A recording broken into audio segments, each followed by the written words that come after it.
days that shifted my mindset 180 degrees and helped me truly unlock my potential. So what did I learn that created such a remarkable transformation in such a short period of time? Well, that's what we're going to cover in today's presentation, which I've titled 3 Secrets to Getting More Playing Time and Attention from Coaches. Secret number 1 is I'm going to teach you the uncommon skills, leadership traits, and mindset needed to stand out and get noticed without even picking up a basketball. That may sound pretty absurd, but pretty useful, don't you think? Then, secret number 2. After we've had those principles nailed down, I'm going to show you how you can play bigger than your size, outsmart your opponent, and gain an almost unfair advantage over them in your next game using just 3 simple moves. And then secret number 3, I'm going to help you avoid the number 1 mistake most players and parents make when it comes to playing at the next level, but that almost every parent thinks is the most important thing they should be doing every summer. Does that sound good? Great. Let's jump into secret number 1. The uncommon skills, leadership traits, and mindset needed to stand out and get noticed by coaches without even picking up a basketball.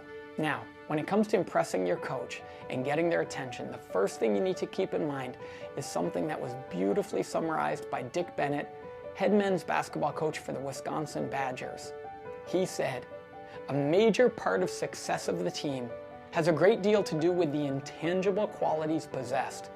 The real key is how a person sees himself, how he feels about what he does, how he works with others, how he makes others better, and how he deals with frustration and success." This is the game being played within the game that most average players and very few fans even consider, but that certainly good coaches pay close attention to, because these are the little things, the intangibles, that make successful teams tick.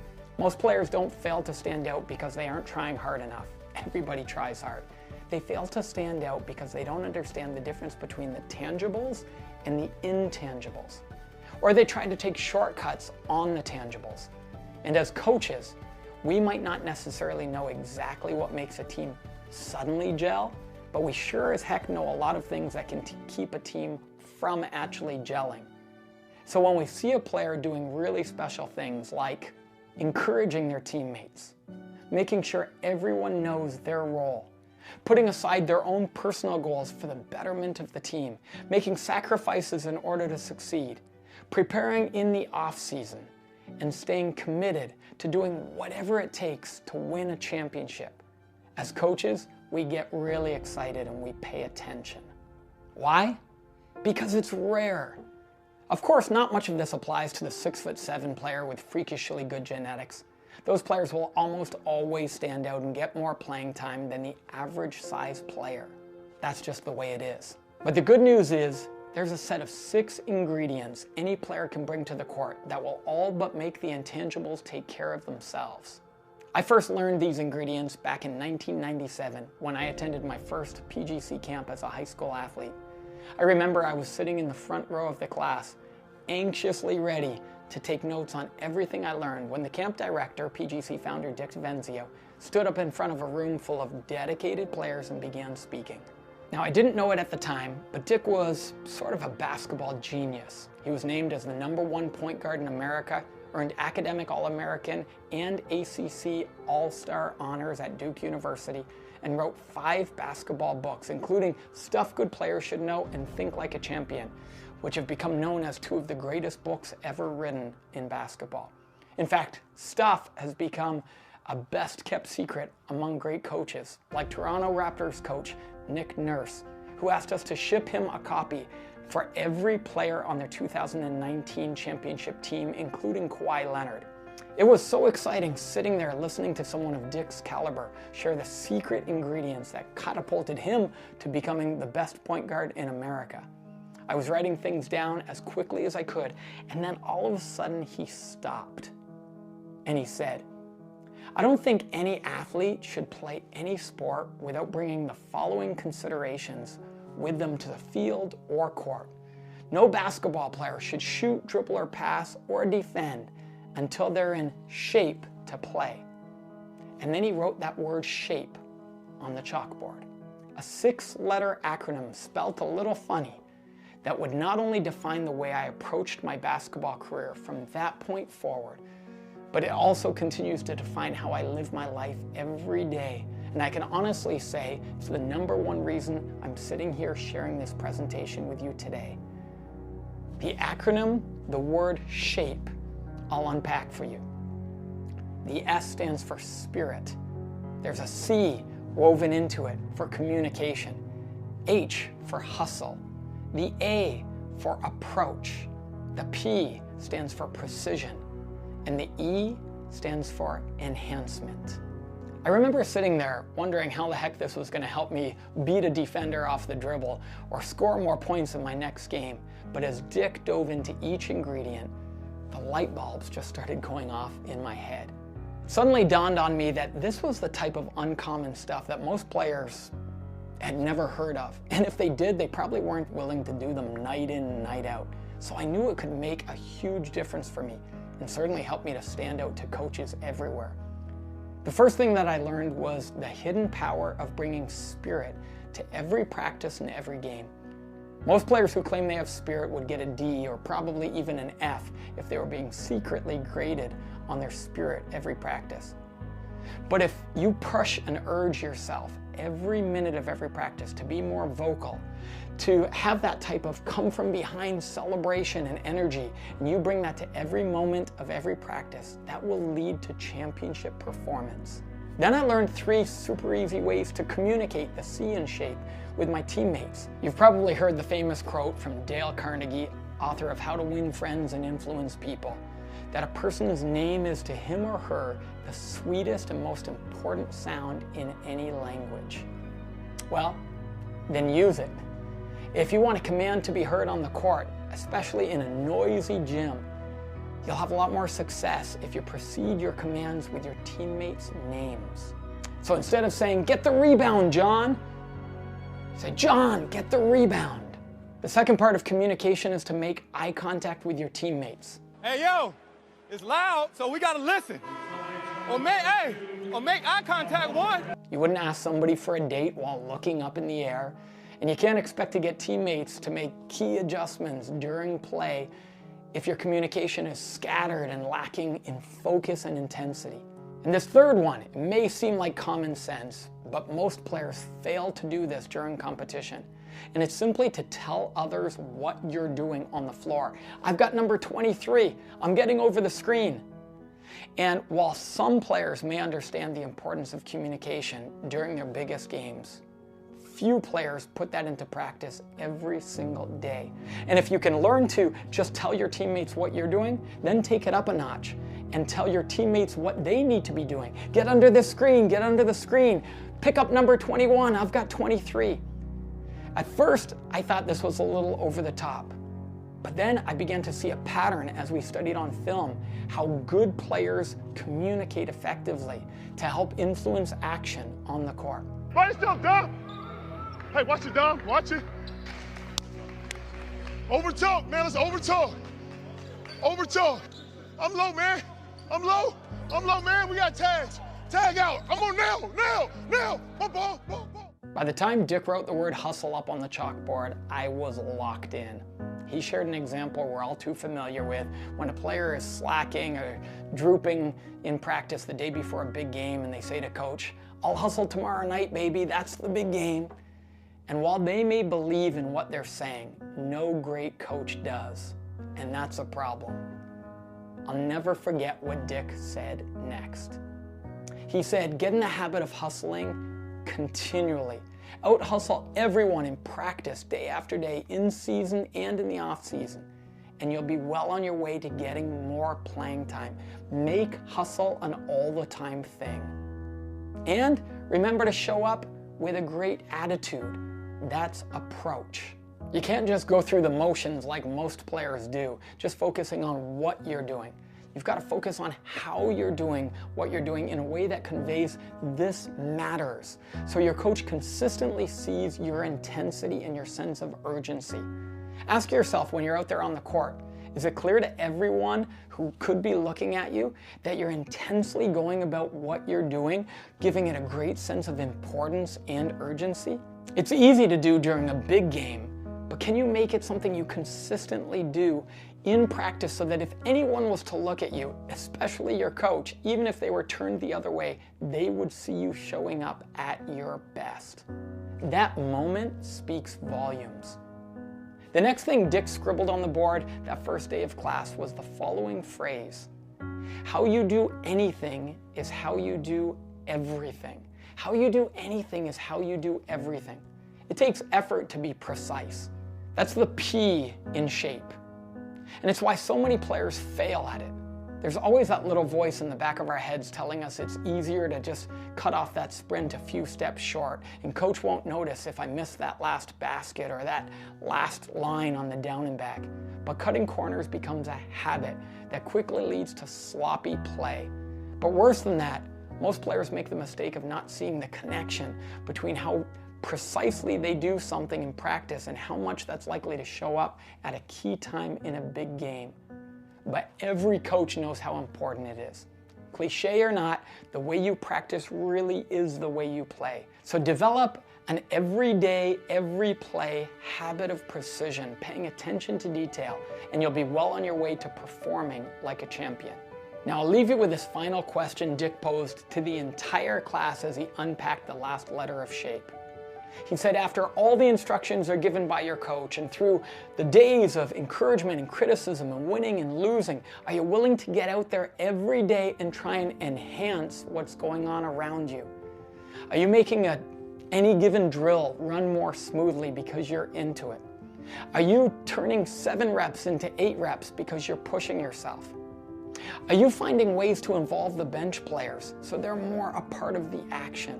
Champions spend their time trying to enhance what they're doing and what their team is doing, and the entire environment of those around them. Not many players do this, but the ones that do become champions. Integrating shape into my daily life and even into my studies made it so that when I did step back onto the court, I didn't get better by inches, I got better by miles. I started improving at a rapid pace I never thought was possible, and my confidence soared. I quickly began to separate myself not only from my teammates, but from all the other players in my entire conference. And I finally started to maximize the potential I always knew I had. And I couldn't have been happier. These are the same principles that 2-time PGC grad Ronald Norred put into play in his high school career after attending PGC, which propelled him to get a scholarship at Butler University, where he led Brad Stevens' teams to 2 back-to-back national championship games. Ronald was not the most athletic player on the floor. He certainly wasn't a great shooter, and he wasn't even a phenomenal ball handler. Yet he learned and applied all of these little things within shape, and it helped him to stand out at the highest levels of play. And when he was asked what made the difference for him, here's what Ronald had to say.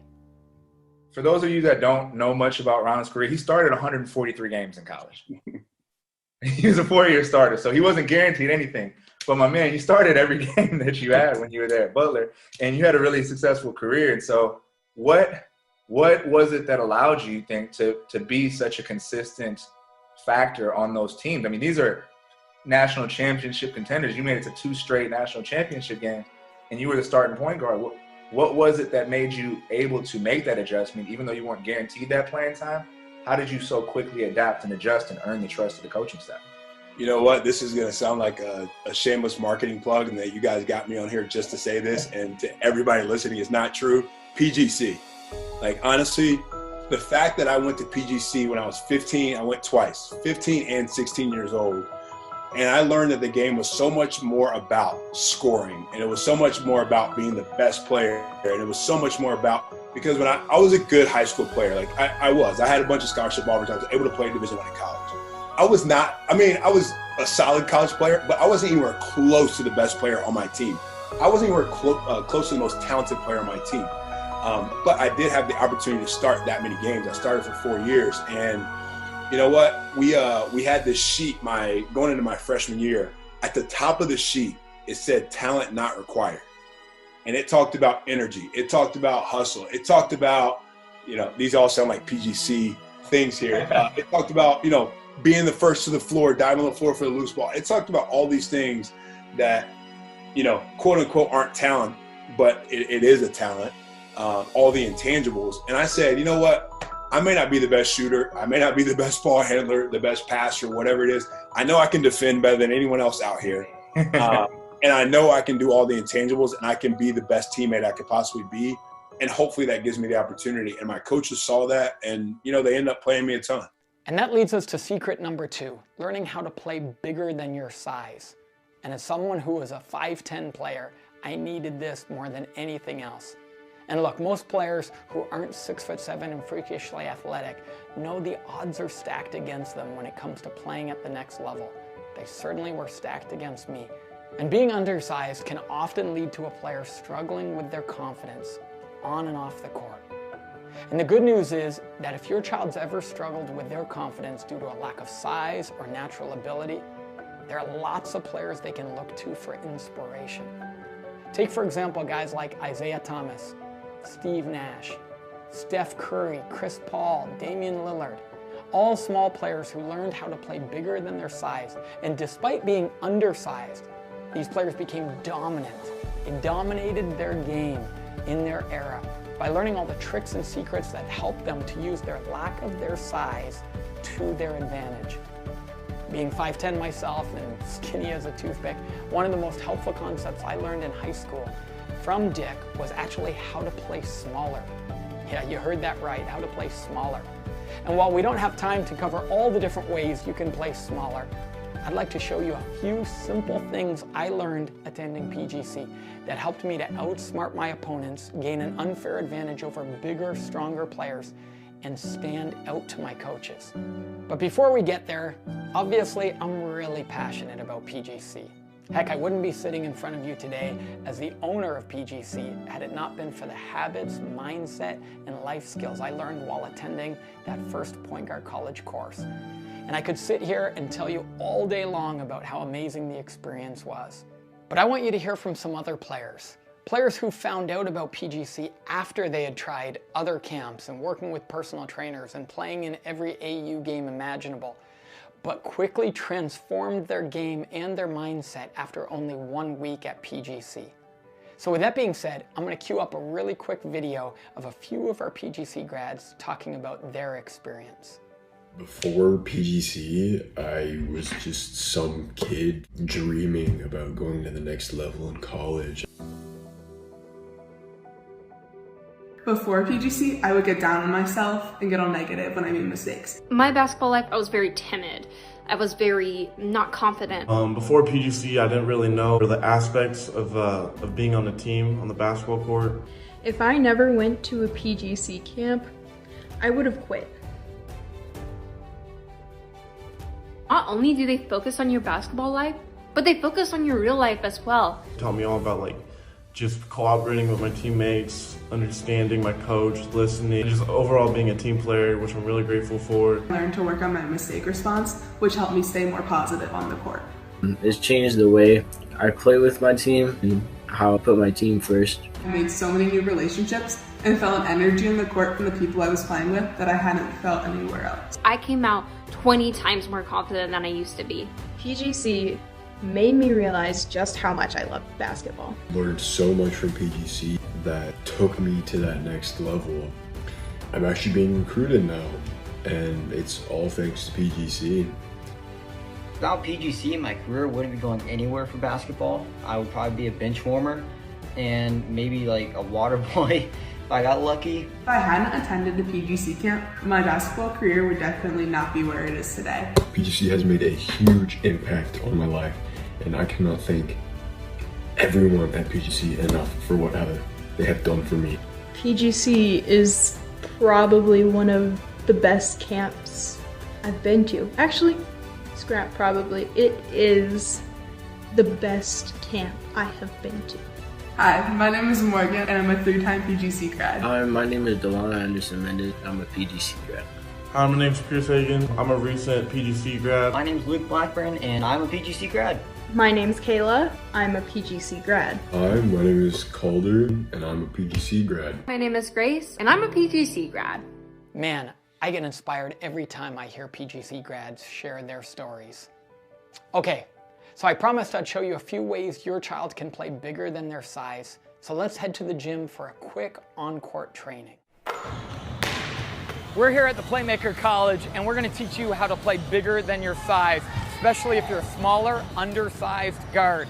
When you get to the rim on the penetration, or if you grab a rebound, you've got to have tools in your tool belt to be quick and clever. And the first tool, Coach Dan, come on up, is to be able to penetrate or grab a rebound and fake to get the defender up in the air. I'd be the worst ref. I call it every time. Here is Butler off the fake. If you can fake, you get the ball to your chin, your eyes to the rim, your butt down with your elbow wide to protect your space, and then you can finish or draw the foul and get to the free throw line. The second move that you can use is to fake and get the defender high, and then we call this the chiropractor. You put the ball on their hip. It gives the impression, especially once you fake to draw the defender close, gives the impression that you're making a pass. We call it the chiropractor because when they're done with that fake, they've turned their neck so fast they gotta go see the chiropractor. So I fake at the rim, draw the defender close, put it on his hip, and then finish for an easy layup. You can work on that by yourself or at the gym anytime you're doing a layup, penetrate to the basket, fake, chiropractor, lay it in, and you'll be a quick and clever finisher at the rim against bigger, stronger players. The second one that you need to have in your package is to be able to grab a rebound and be able to fake, and you've got a bigger, taller defender, and to just be able to pivot and mini hook. Just a soft mini hook. As a smaller player, that little mini hook can be a difference maker against taller, longer players. So you grab the rebound and there's nothing but to be able to turn and lay it in. That mini hook will help you to be able to finish at the rim against taller, longer players. Play bigger than your size, have tools in your tool belt, and you'll be all set against bigger players. And those are just a few of the ways your child can learn how to play bigger than their size. Okay, so after watching that, how many of you are thinking that with a little motivation, commitment, and practice, your child can absolutely do this? It actually looks pretty easy, doesn't it, from that video? Well, that was my goal.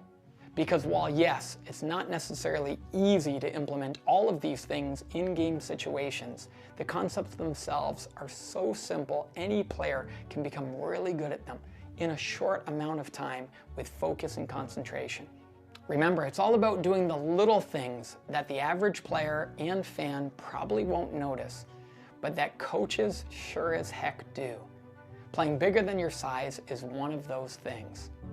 Now, I'm sure you're probably asking yourself a bunch of questions like, does PGC cover this and does PGC cover that? And certainly, I want to let you know that yes, PGC teaches players proper shooting mechanics at our shooting college course, how to blow by defenders, how to see the court with chess game-like vision, how to read the defense, how to improve ball handling skills, move without the ball, become a pest on defense, and a whole lot more.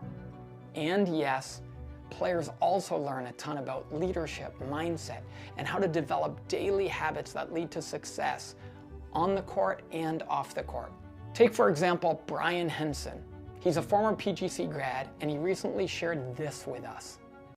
And so for a couple different reasons, I found my way into the military. I spent 5.5 years as a U.S. Navy intelligence officer, and found myself applying, again, the same lessons that I learned from PGC, and that's what got me through all the difficult training. That's what got me through deployments. That's what allowed me to take care of my job and the health and well-being of my sailors. And then that's also what gave me the inkling and the aspiration to continue that service through the study of law, which is what brought me to Harvard Law School. And once again, I owe the fact that I'm here as a student to the lessons and the dedication that PGC instilled in me. And that's not an understatement. That's not hyperbole. That is, I can draw a direct line from PGC to the career choices that I've made, and where I'm at professionally, way back to 2009, 2010, in a way that I couldn't even do with the lessons that I learned in the military. It was that impactful. Man, that's powerful stuff. With that in mind, let's move on to secret number 3. This is where we start talking about how to help your child navigate the confusing college recruiting landscape so they can have the best shot possible at fulfilling their dream, if that's their dream.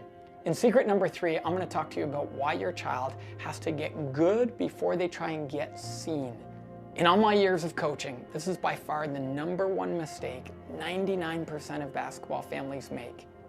Now, I suspect it's due to a number of different external pressures and social norms that have absolutely infiltrated today's game. But I guarantee if you take what I'm about to say seriously, this secret can save you lots of time, money, and headaches. But most importantly, it's guaranteed to give your child the best shot at getting looks from college coaches. Are you ready for it? Okay, let me ask you a question. Are you helping your child to train according to their aspirations, or are you simply trying to keep up with what every other basketball family is doing on the weekends? The reason I ask is because most parents make the mistake of thinking that the only way to get a college scholarship is to spend thousands of dollars to join the best AAU team possible so you can get a coach's attention. But they couldn't be more wrong, especially if you're not the best player on every team you play on. Unless your player's a star player who understands how to do these little things really well, getting them exposure by spending all this money and traveling to AAU tournaments will only get them exposed and in fact dismissed by coaches. Your child can get seen by hundreds of coaches, but if they aren't doing anything that special to stand out in ways that separate them from players who are bigger and stronger, they won't get noticed. This cultural obsession with every weekend travel basketball and playing endless numbers of organized, structured games is actually a trap, a dangerous trap that needs further explanation. Think about it like this. If your child lands on a good AAU team and travels to an out-of-town tournament, between travel, games, and useless hours sitting in a hotel or a car, they'll probably invest 3 days of their time. And if it's a national tournament, maybe 4 or 5 days. And over those days, your child might play 3, 4, 5 games, and the average player who isn't the star or point guard has the ball in their hands for approximately, get this, 1 minute and 47 seconds. That means over 4 or 5 games, they'll have the ball in their hands for a maximum of 10 minutes. Compare that to what could be accomplished with 3 unstructured days of intense training. Are you starting to get this?